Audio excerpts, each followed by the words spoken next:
Bienvenue à ce premier numéro d'une date, une histoire. Débutons-le par une citation.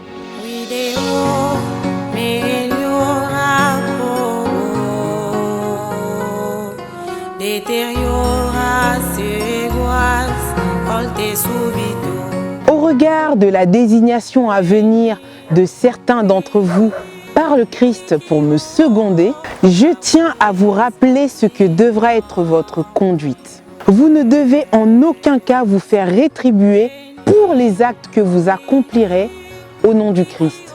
Vous serez à son service et demeurerez humble.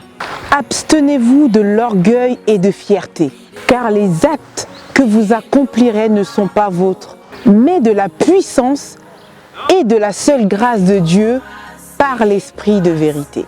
Lui seul vous récompensera du travail accompli. Quiconque se remplira d'orgueil, la flamme du Seigneur brûlera sur sa tête et il sera banni de son royaume.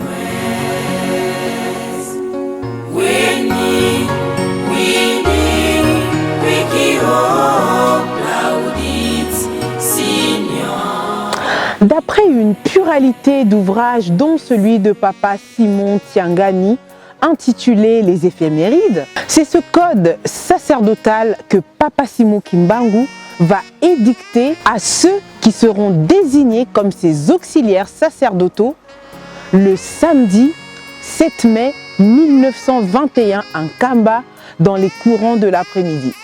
Mandombe Mikala, Ntwalani Thomas, Ndangi Pierre, Mbonga Thérèse, Mbaki André, Moukoko Jean seront désignés parmi ses premiers collaborateurs. Seul Manika Paul ne sera pas choisi parmi ses auxiliaires sacerdotaux à l'issue d'un test au Bintsukulu.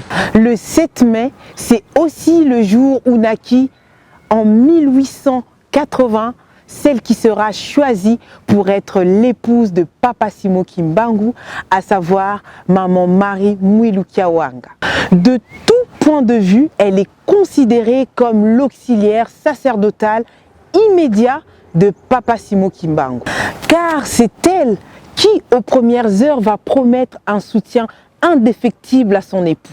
Elle va tenir allumé le flambeau du kimbanguisme jusqu'en 1959, année de sa reconnaissance officielle comme église par l'autorité coloniale belge.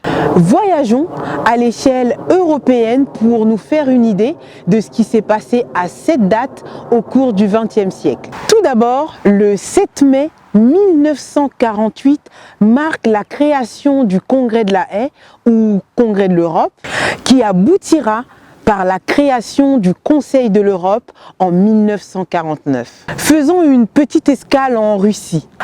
L'an 2000 marquera un tournant décisif pour le peuple russe.